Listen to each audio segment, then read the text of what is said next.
Awesome. Why the book? First question. Is there an influence on your academic background on ethics and tech? I just want to learn more about it. Yeah.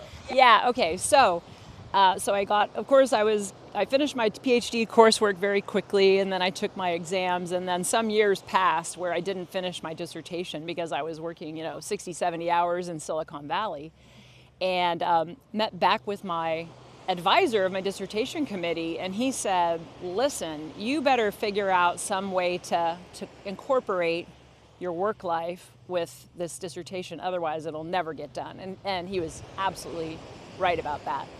Then my PhD was in political science, was the umbrella, and the main focus was political philosophy. So I was already, I loved the ability to just read all the Greeks, Plato, Aristotle, Locke, Rousseau. I mean, grad school was a great excuse for me to read all the books I ever wanted to read, which were philosophy and ethics. Yeah. And then I also studied international relations and gender studies. But when he suggested I try to find a topic to incorporate my work life, I said, oh my goodness, here we are in Silicon Valley. This was really before, the late 90s was when the market started to shift to attracting people that really just wanted to become millionaires. Like in the very beginning stages of the 90s and even in the 80s, it was just a bunch of nerdy people making cool products. And then along the way, the goal became to exit and to make money and that sort of thing. And so I was, inside as what I called then, Nicholas Negroponte called it digerati, kind of like literati, but now we call them digital elites. So from a insider's point of view, privy to all these conversations about, in the boardroom and in meetings about what our goals are, I said, we don't really know what the impact of what we're building is going to be in the future. And so Techno-Human Mesh, that was based on my dissertation, that book based on my dissertation, said, hey, I'm an insider, I'm a digital elite, and I'm very concerned about the fact that we're building tech. We have not paused in any way to think about social, cultural, political implications of what we're building, and also just kind of how it's impacting our physical bodies. So that book, we looked at, I was looking at surveillance technologies, biometrics, things like that. Okay. We didn't have social media in 98 and 99 when I did the research, and now the small you scale. can kind of see, now you can kind of see with some of the tech that we just keep building and making profit from, but not really thinking about how is it going to impact the next generation. Society and culture. Yeah. Again, you wrote this almost 25 years ago. Or at least you published it 25 years ago. I'm pretty sure you thought about it long time. Now we live in a world of AI and robotics. Now privacy, data protection, confidentiality. I remember a few years ago, people will be hesitant to acknowledge, when you pop on a website, it says that, do you want to acknowledge cookies? Right. People were upset to click on that button. Now they have just used AI for almost everything. They're just plugging into their email box, everything. Yeah. Suddenly the privacy just vanished, at least for many people. What is your thoughts on that? My concern in 2000 is the same as it is today, which is that it started off at one point, and then it's kind of a slippery slope, right? So to your point, in the early days, people didn't want to even click through on cookies on the website, and now we have pretty much shared all of our personal data with any number of companies, and even it's suggested that Palantir pretty much has all of our data, maybe from Doge and that whole project. So it's a slippery slope, and in the book I talk about, and this is still the case. The internet was created through DoD funds, or DARPA. It was a DARPA project to have government and universities collaborate, and people collaborate all over the world. Well, it starts usually with some government funding, and then it goes typically to the military, any tech, and then from the military it gets tested in prisons. From prisons it goes to pets, and then children, and then the rest of us, right? And so when you saw back in the day when they were marketing chips for cats and dogs, and then the next step was to have the children with the watches that could be tracked anywhere. that sort of thing. So those were concerns of mine, and I do think that it's a slippery slope. And same thing with AI now, which is that I have a friend who works at SpaceX down in Brownsville, Texas, and he said, well, you're either an XL or a decel. So you're either for accelerating AI and tech, or you're for decelerating AI and tech. And I said to him, I think that's an incredibly dualistic and overly simplified point of view. We can still advance with our tech, but perhaps have some ethics committees inside of our companies or some kinds of mechanisms that will cause us to reflect a tiny bit on what we're building. Makes sense. Again, one thing, here's where my question is. I'm reflecting someone who asked me, multiple people asked me this. So the benefit to, I won't call it as humanity, self, right? Sometimes I feel like, you know what, if I compromise on this, it looks like I can make X amount of money, or I can finish the job faster, save some time. There's several reasons why people are willing to compromise their privacy and just keep moving.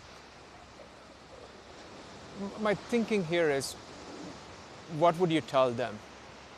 So also in my book, I talked about Frederick Winslow Taylor. He's a guy that came in around the Industrial Revolution, and he said, we're going to use these machinery, to become more productive and efficient. Right.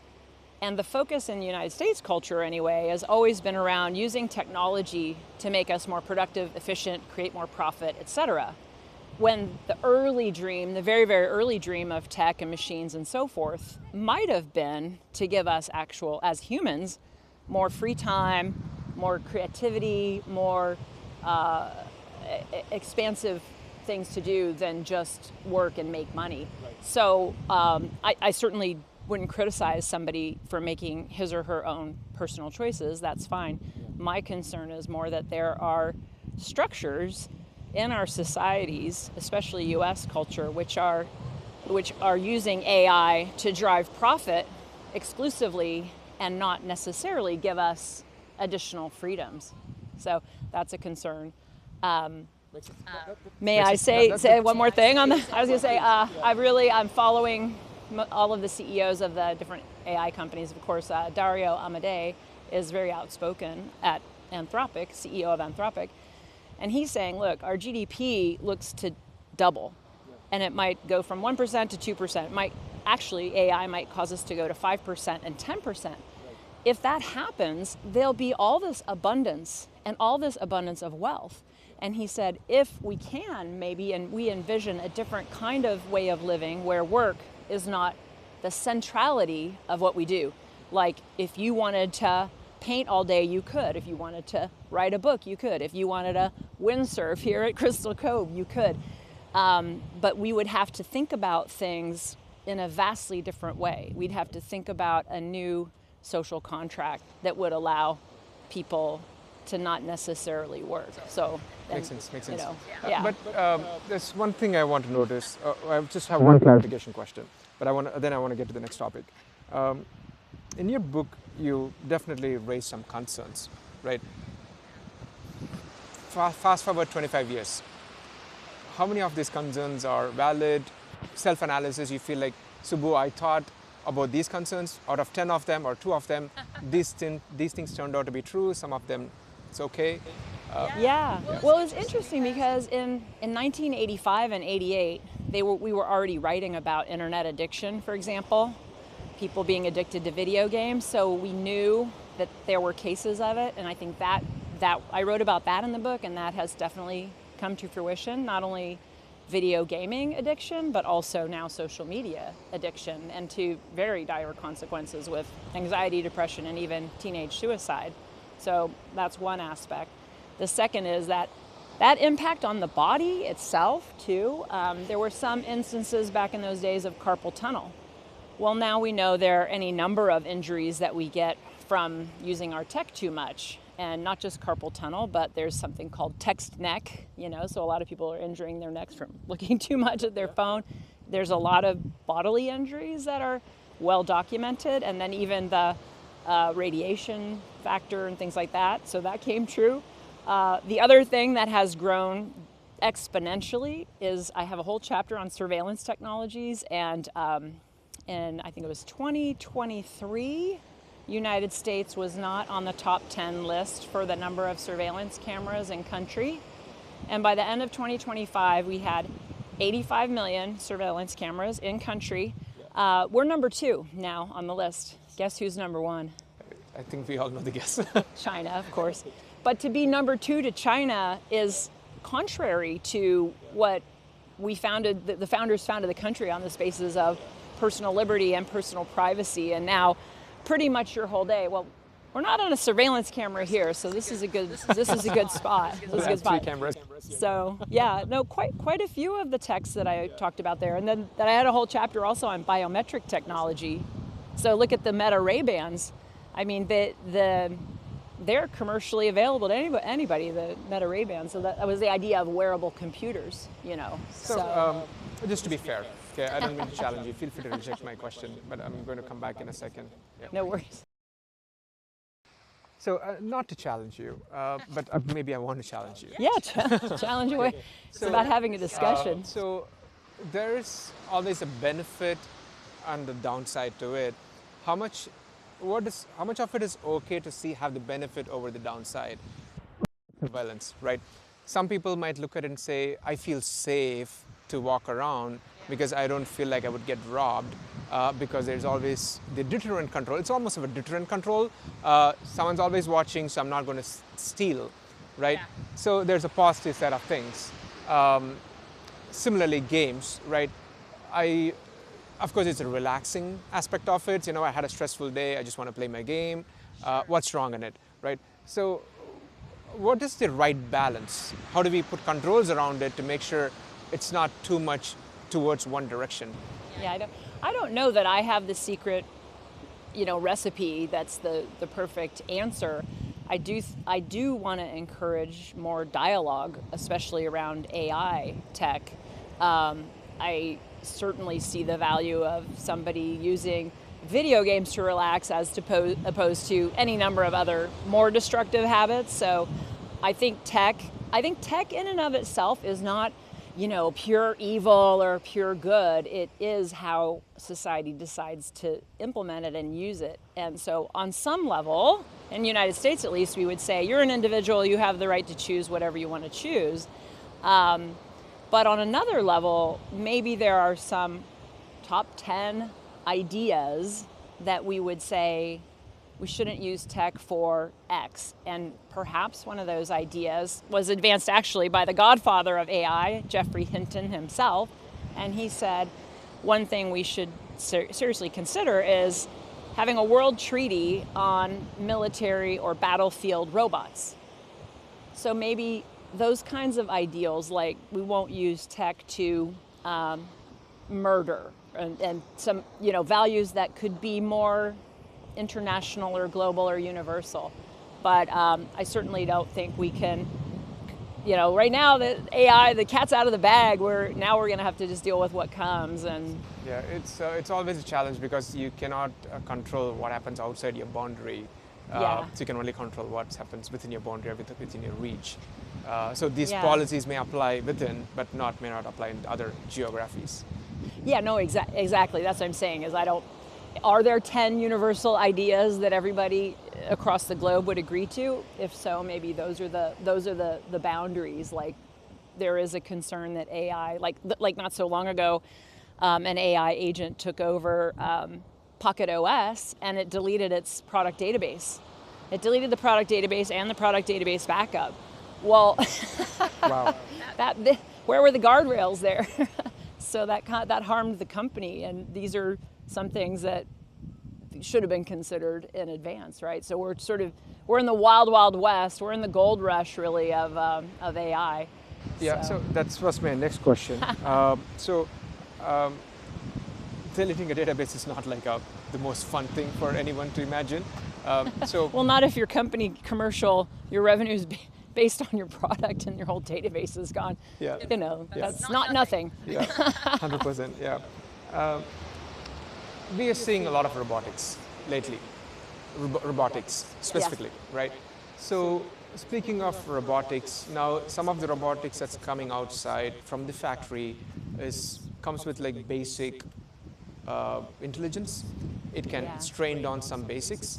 Now you have a choice of what other intelligence you can put in.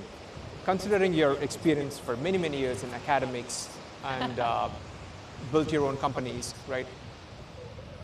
It's a two-folded question. So now, how do I define, you can take a moment to think through this. I'm putting you on the spot, okay? So, I do not have all the answers. I only know that I know nothing. but I think your experience will help us, right? So when I'm building this robot, putting my own intelligence, let's say I'm buying this vanilla robot from the industry, if I'm putting my own intelligence, before I put my own intelligence in there, what are the guardrails it should have in place so I'm not misusing the robot for the wrong purposes? So the factory that's delivering the robot can make sure that I'm not misusing the robot. Yeah. So what guardrails would you recommend? There was a really good example where they had an AI stuffed animal that was designed for children.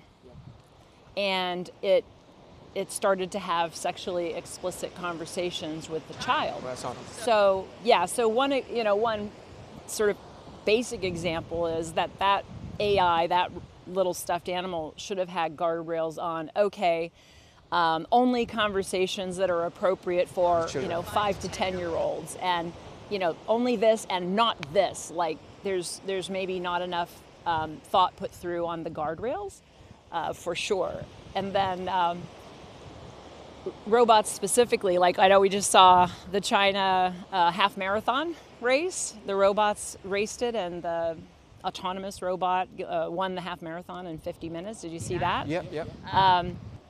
So I think Theron Morrison, she writes a Substack called Elemental AI, and she talks about there needs to be she calls it not a human on the loop, but a human in the loop. And a way she defines it is a human on the loop is basically supervising reports well after the fact.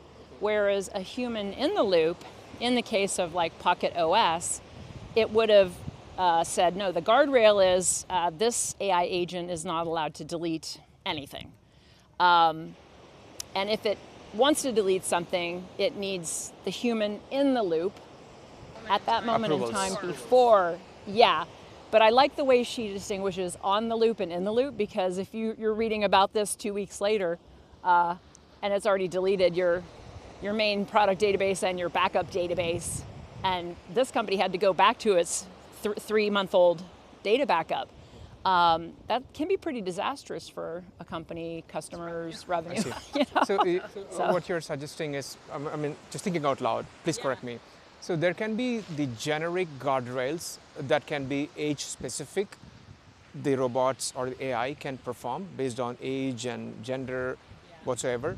And then there are specific guardrails based on the use case, financial services. So when they build the robot, they can have these guardrails in place foundationally before delivering it. Well, and I'm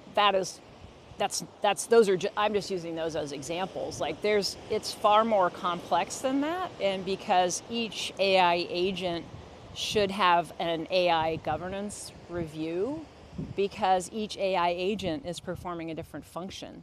So you have to perhaps even think through all the ways that this AI might disrupt, as opposed to only do the activities that it's designed to do, because they are now finding that they're doing extra activities that than it's supposed to be doing.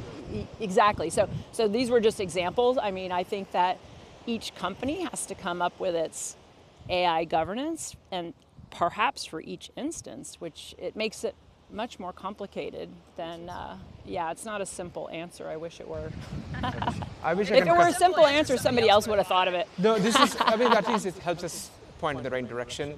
Yeah. This interview or meeting is not supposed to be like a 1-hour meeting. It's a very short, brief, getting to know you, getting to know this great place and some tech. But I may have follow-up interviews after this. I will share it with my crew, and maybe they'll say, maybe you should ask these questions.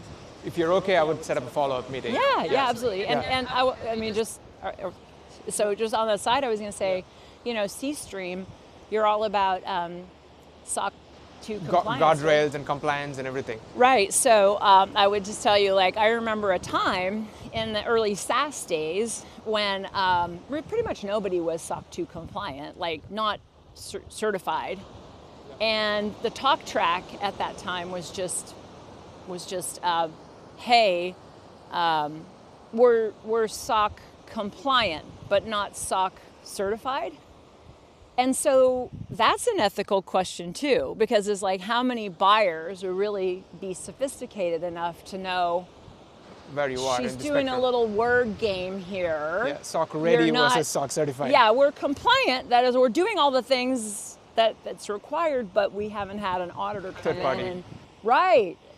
So there's like so many ethical areas in tech, and you know, part of it is like, why does the pharmacy industry have to go through FDA? And the tech industry has no regulations, no stricter regulations. Very few. I think it might pop up soon. I have one last question before we wrap it up. Same question. Someone is starting new as an entrepreneur, where they should focus on. Because with AI, tech is becoming a lot more easier to develop. So tech is not the moat anymore, at least it's becoming very difficult. Where they should focus, what is the next big problem they should be solving? Oh, okay. Well, as a sales leader, and if you know that only 3% of startups get funded from VC, I would say if you're already using AI and you've got a startup, then the next thing you can do is really learn how to grow your own sales organically. Because if the numbers are against you, it's only 3% that are going to get VC funded. How can you grow your own company, your own revenue? And a lot of entrepreneurs don't have that sales skill. They don't know the framework, they don't know the methodologies, they're maybe great at tech or great at marketing or this or that.